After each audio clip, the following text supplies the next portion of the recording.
The only things you can do with a maths degree, at least according to the University Careers Library, you can be an accountant or you can be a banker. There's only two options. There are no others, and I decided I didn't want to be either of those. I think often when explorers, so-called, stand up to talk, they always give you the big, oh yes, so I was going to do this. But if they're honest, they probably, at least at some point, they started off thinking, I have absolutely no idea what I'm letting myself in for here, and I'm probably going to die. And that's exactly the attitude with which I went into going to Belize for the first time, knowing what to expect at all, being scared for my life. And within the first few days, discovered that we had to dig a really big hole to poo in. And at that point, I realised that I was right, things were going to be very different to what I had experienced in the UK. And it was different in many, many different ways. Very exciting, meeting lots of new people, all the old kind of cliches that people say about gap years. It changed my life, it was a life-changing experience. And I guess for me, it really was, because that's probably why I'm still here, still without a proper job 10 years later, actually, because it has an enormous percentage of protected forest in Belize. It also has an enormous number of gap year students, and the two are not coincidental. So I think I learned a lot whilst I was on this trip about actually how some of these industries actually work. I think I went away with a very kind of right-on attitude. We're going to save the world, I'm going to build this amazing building, I'm going to conserve this area of natural beauty and all the rest of it. In reality, was the building itself massively valuable? I don't know. Was the fact that a load of people came from the West and spent a lot of money in that area very valuable? Absolutely.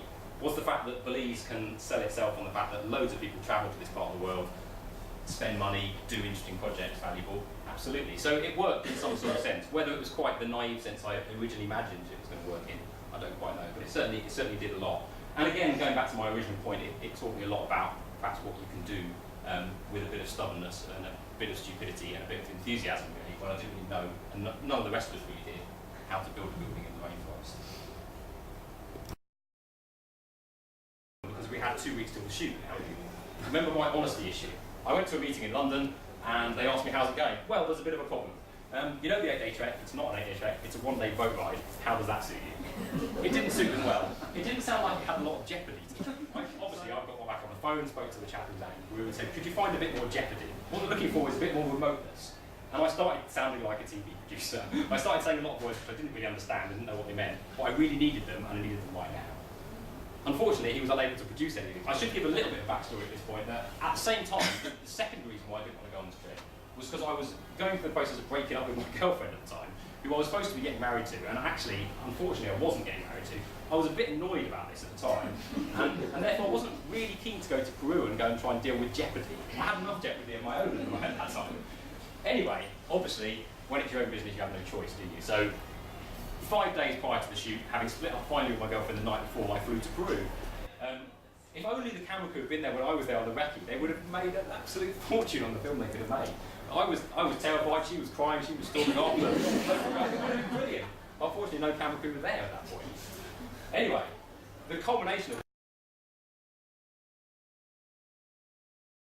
it formed actually a lake originally, and then at some point the lake collapsed and left you with this kind of volcanic looking rim. But it's huge, it's about 25 miles across, and basically nobody's really been in it before. Somebody crashed a plane into it in about 1984 and thought, wow, what's this? This is quite cool. And then people started having a little bit of a look at it. But there's huge chunks of it that have never been explored before. And we were very lucky doing a project out there because we basically were one of the first kind of organisations working in there. Because elephants are quite big, as you're probably aware. In Borneo, we have an elephant called the Borneo pygmy elephant, which obviously sounds like it would be much smaller and safer, but actually it's still an elephant. It's still pretty big. It's more or less the same size as an Asian elephant, but slightly smaller. In fact, it takes genetic testing to realise whether one's different to the other, so they're pretty big. And you don't want to be stood on by one particularly. So we were always kind of wary of elephants in this area, but generally speaking, elephants with people, they're not particularly interested in people, and they really steer quite clearly. One night we were sat around the campfire, sat around the table in the evening having our dinner and stuff, and we heard this, and we weren't really ever quite sure how close they'd been to the campsite, whether we maybe overreacted, until we looked in the slops pit the next morning where we kept our leftover food, and there was a massive elephant footprint right in the middle of it.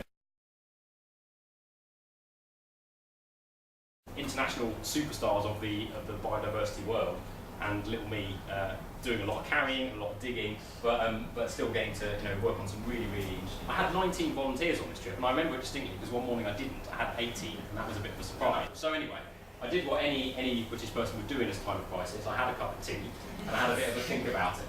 And basically she disappeared. We didn't know where she'd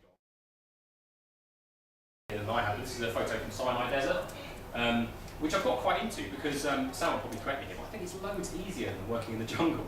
In the jungle, everything's really close. It's full of animals and it's full of trees, and you can't see where anybody is or what they're doing or where the animals are. In the desert, it's basically just like a big beach. So Adventures into Silence, brief synopsis for you.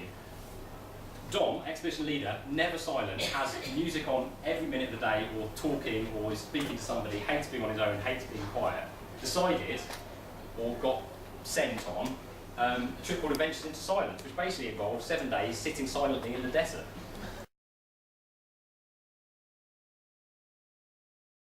There's no doubt that once you start digging a big hole to do it, then life is going to be